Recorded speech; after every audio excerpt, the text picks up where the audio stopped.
Hey, what's up guys, it's your boy Hanzo here, and welcome to another episode of Ultimate Good in Your Teapot.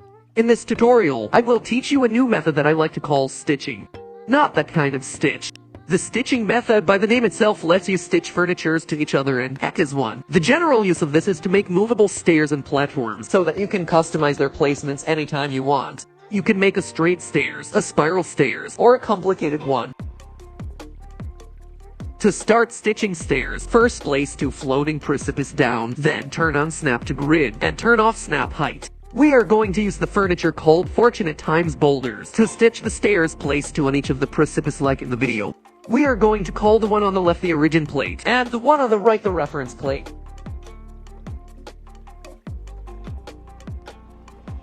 Now let's move the reference plate to be on the edge of the boulder. You need around 2 to 3 blocks of the reference plate floating on the edge as shown with a line.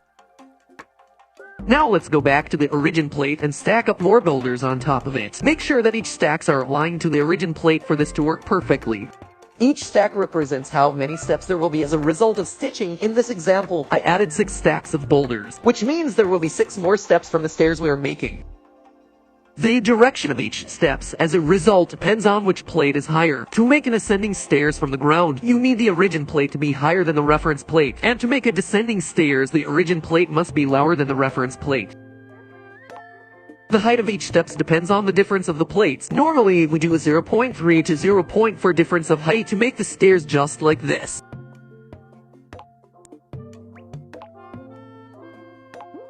The origin's height is 2.9 and the reference height is 2.5, which means the result later will be an ascending stairs. Going back, move the reference plate and align it perfectly as possible with the origin's plate until only one block is visible from the reference plate. This block represents the width of each stairs. This part is crucial. Make sure the reference plate is perfectly aligned to the origin's plate by checking each corner of the plate. Once everything is perfectly placed, create a custom set and select the boulders from the origin's plate starting from top to bottom. This is important. You need to start selecting from the top going down for this to work out.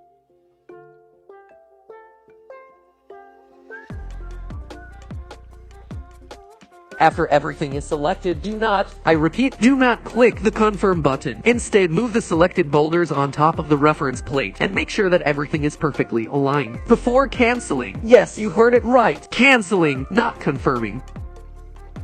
And see the magic of stitching method. Now that the stairs is stitched, you can move it by selecting the origin plate or the one at the very bottom. Always remember, if you want to move the whole stairs, you have to select the origin plate. Moving its parts in it will segregate it from the stitched boulders. Now let's try making a descending stairs. Descending stairs is more useful for starters, since it will give steps going to the ground. Repeat the procedures just like how we made the ascending stairs, but instead of the origin plate being higher by 0.4, we will make it lower than 0.4 from the reference plate.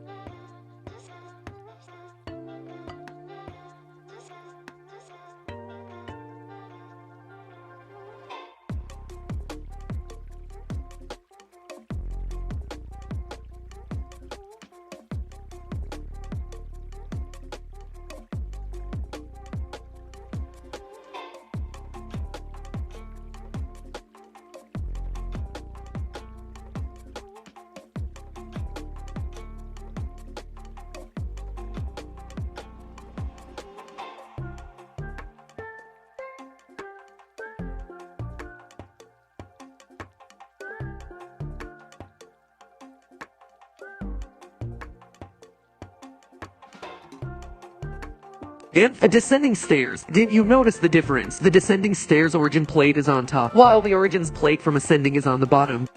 Now let's try combining them together to test if it's functioning properly.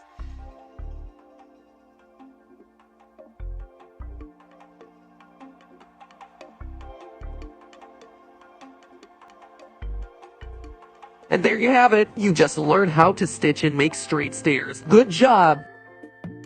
Now let's try making a spiral stairs instead.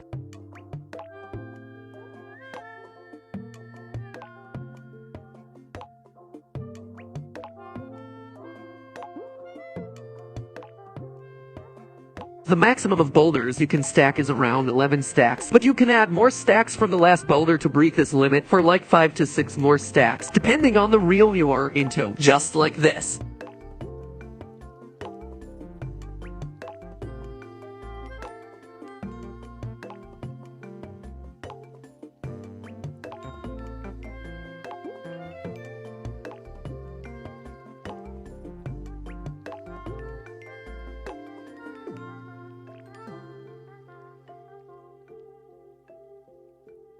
A useful tip is to save the layout before attempting to stitch the boulders, so if something goes wrong, you can exit the editing and try re-edit with the boulders already stacked, instead of doing it all over again.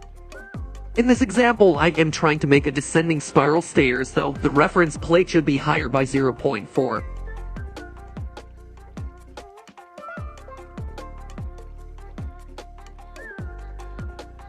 Messing up the selection order will give you messed up results, so please do be careful on selecting from top to bottom, and make sure you don't skip a boulder. This is an example where I messed up the order and skipped and tried to continue stitching.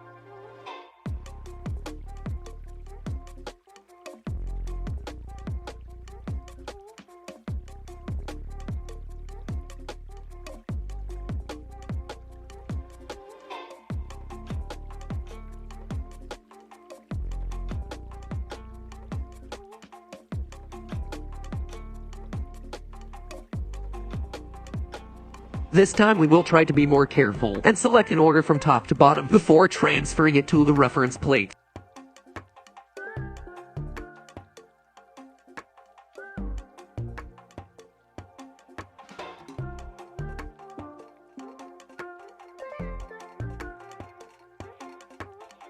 Now instead of just clicking cancel to stitch the boulders, we will rotate the boulders first depending on the direction you want the spiral to go. In this example I want it to go clockwise, so we will rotate it counterclockwise. The rotation affects how curved is your stairs. My suggestion to get just the right amount of curve is to rotate it barely half of a block. Press cancel, then see how magically it spirals down.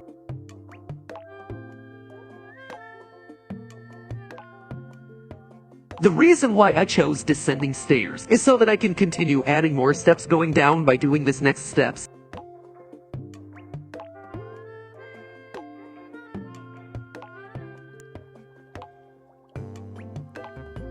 We can add around 6 steps per stitching process since we have to use the main spiral on this one. Once you have 6 stacks, place the main spiral stairs on the top of the stacks to stitch them together. Make sure the stairs is also facing the right direction.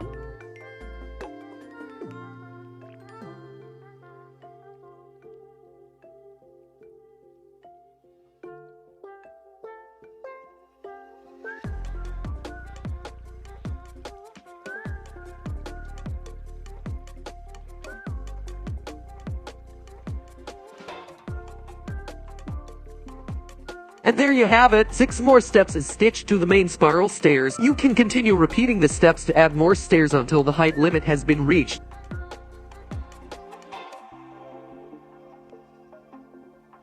In case you are wondering, aren't those boulders consuming too much of the load limit? Well, technically yes, but no, it is not doing heavy load to the teapot since they improved the repeated furnitures that we used from loading, so don't worry about it too much. Though there is no point in using excess boulders if it's not going to be any use for the design, so still be aware of what you will use only.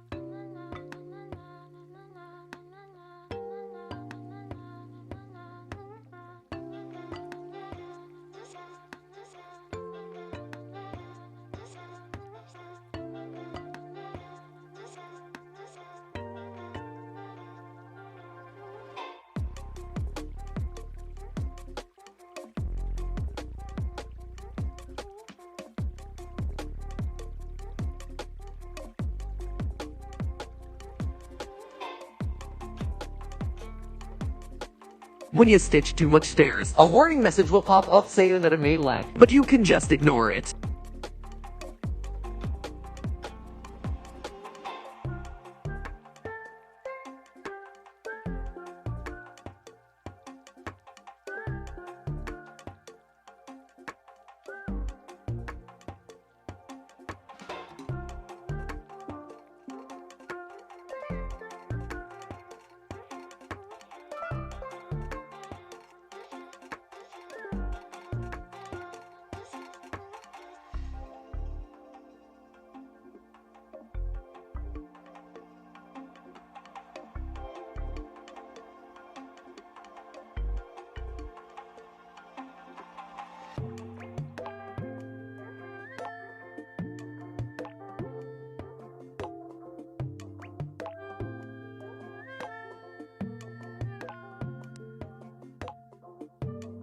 Once you have so much step stitch, you will notice that the height limit where you can raise it will also get cut short. So I suggest not stitching too many. If you do not need the excess steps from the ground, although you can keep stitching if your target area is underground. You can use the subspace cabochon up in a way to raise the stairs without having to worry about the visible boulder that the precipice gives.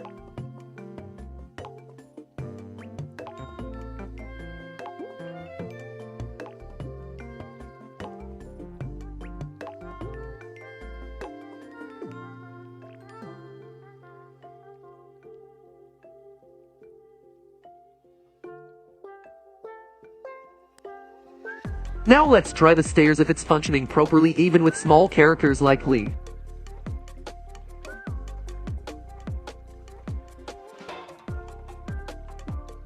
Looks like it's done. You can try experimenting different kinds of stitching, how high or how wide each step should be, and you can even stitch other furniture standing on the boulders.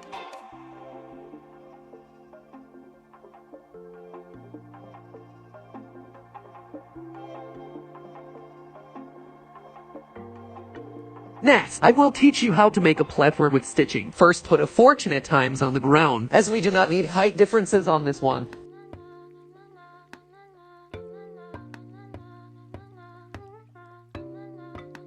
Put the origin plate just beside the reference plate just like this. Then stack up more boulders just like how we do the stairs, before transferring it to the reference plate.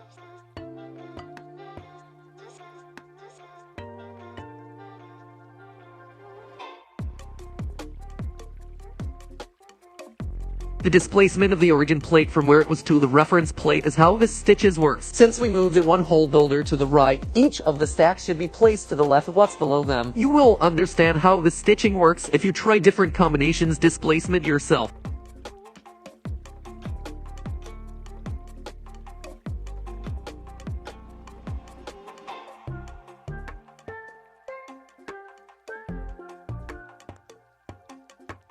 Now let's try creating another one, and stitching it into the existing one.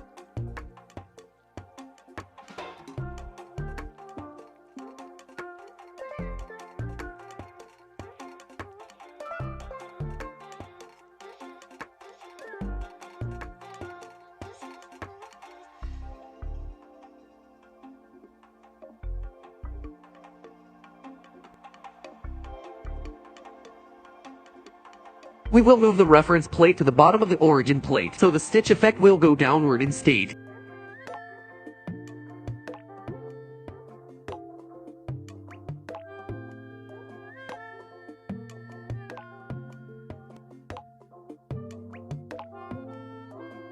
And that's how you can make a platform using stitching method. We can combine the stair stitching and platform stitching to make complex stairs. Now let's try making complex stairs. First, make a 6 steps descending stairs. Then put only one block of the reference plate inside the origin plate. Then stitch the descending stairs onto the one below to extend the length of that level, just like this.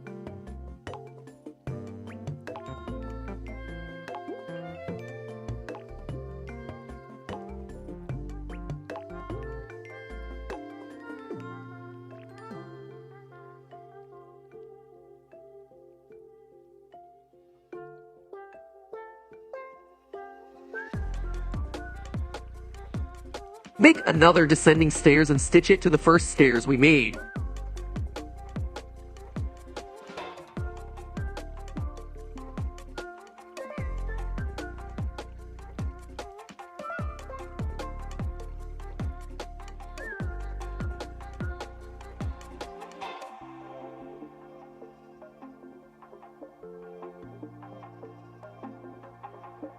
Rotate the existing stairs to change the direction before stitching it to the last set.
You can also rotate the members of the stitched platform to change the direction where you want it going, just like this.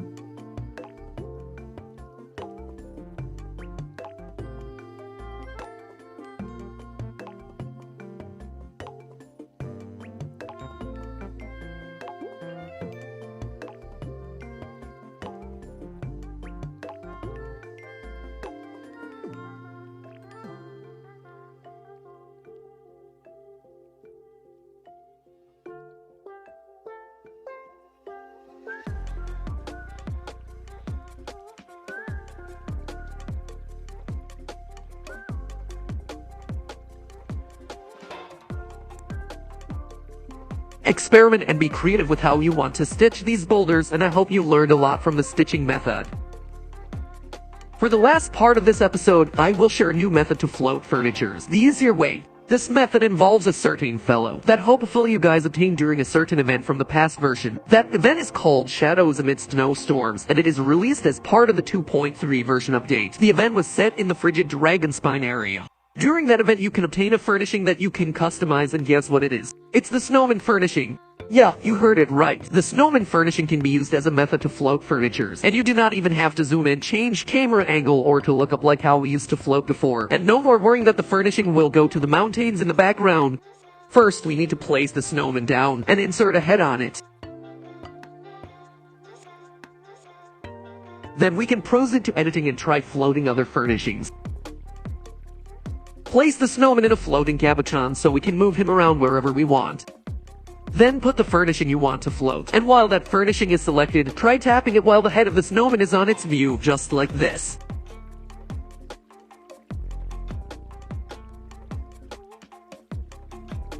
Once you click the head of the snowman, you will notice that the furnishing that is selected will flash red for a second and goes back to blue. You can try removing the boulder it is standing on to check if it's floating.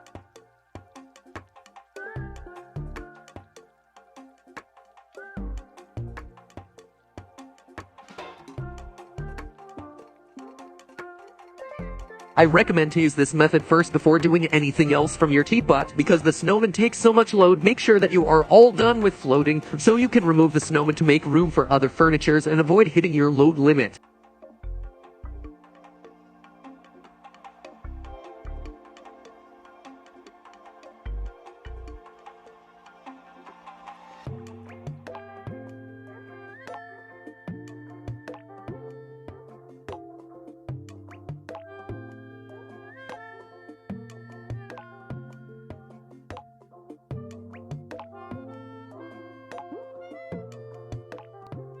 This is so easy that it is self-explanatory. Place furniture in a boulder, then select that furniture and view it from tapping the head of the snowman in front of it. And you can even float multiple times by just changing your selection and tapping the head of the snowman.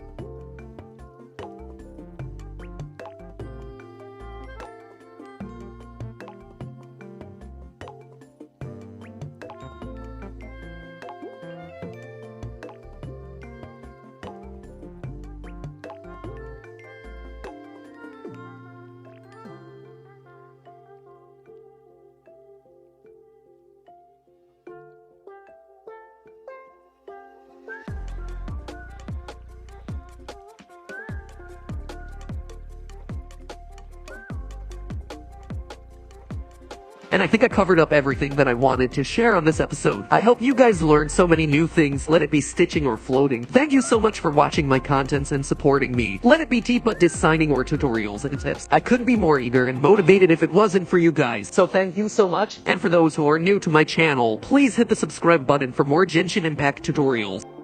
Once again, this is your boy Hanzo, leaving with a message. Shake it until you make it.